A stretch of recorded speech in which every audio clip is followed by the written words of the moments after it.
नमस्कार, आप सुन रहे हैं द माइथोलॉजी रेडियो। जब भी हम राक्षसों की बात करते हैं तो त्रेता युग सबसे पहले हमारे मन में आता है। यही वो युग था जब एक से बढ़कर एक खतरनाक राक्षस हुए। आज हम एक ऐसे राक्षस की बात करेंगे जो भक्त तो भोलेनाथ का था, लेकिन लंकापति रावण का भांजा था। वैसे राक्षस तो लगभग सभी देवों के देव महादेव के भक्त और रावण के परिवार से संबंध रखते हैं। वाल्मीकि रामायण के अनुसार रावण का भांजा भयंकर, खतरनाक और भयानक राक्षस था। उसने महादेव को अपनी तपस्या से खुश करके वरदान में उनके अमोघ त्रिशूल को हासिल किया था। यही वो त्रिशूल था जिसके दम पर उसने भगवान श्री राम के पूर्वज से राज्य हथिया लिया था।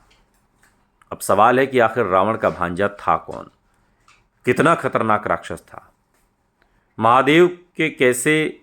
महादेव का इसे अमोघ त्रिशूल मिला। आज के इस पॉडकास्ट में कहानी रावण के खतरनाक भांजे लवणासुर की। वो त्रेता युग में भयंकर, खतरनाक और भयानक राक्षस था और इस क्रूर राक्षस का सीधा संबंध रावण से है। वाल्मीकि कृत रामायण के उत्तरकांड में लवणासुर की कथा वर्णित है। कथा के अनुसार भयंकर असुर लवणासुर के पिता का नाम मधु था, जबकि उसकी माता राक्षसी वंश की कुंभनी थी। कुंभनी रावण की सौतेली बहन थी और इस तरह से लवणासुर रावण का भांजा हुआ। लवणासुर मथुरा से लगभग 3.5 मील दक्षिण पश्चिम की ओर स्थित मधुपुरी का राजा था, जिसे मधुवन ग्राम भी कहते हैं। आज भी यहां लवणासुर की एक गुफा है।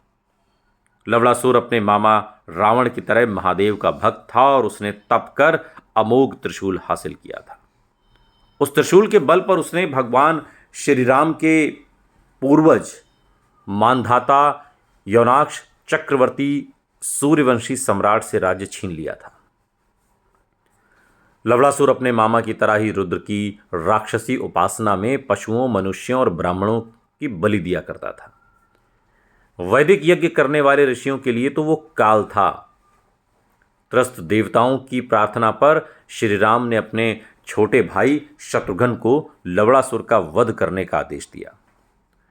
शत्रुघ्न युद्ध के लिए जाते समय महर्षि वाल्मीकि के आश्रम में ही रुके और शत्रुघ्न ने कई दिनों तक भयंकर युद्ध में रावण के भांजे लवणासुर को न केवल बुरी तरह हराया, बल्कि उसका वध भी किया। वध करने के बाद उन्होंने भगवान कृष्ण की नगरी मथुरा को नए सिरे से बसाया।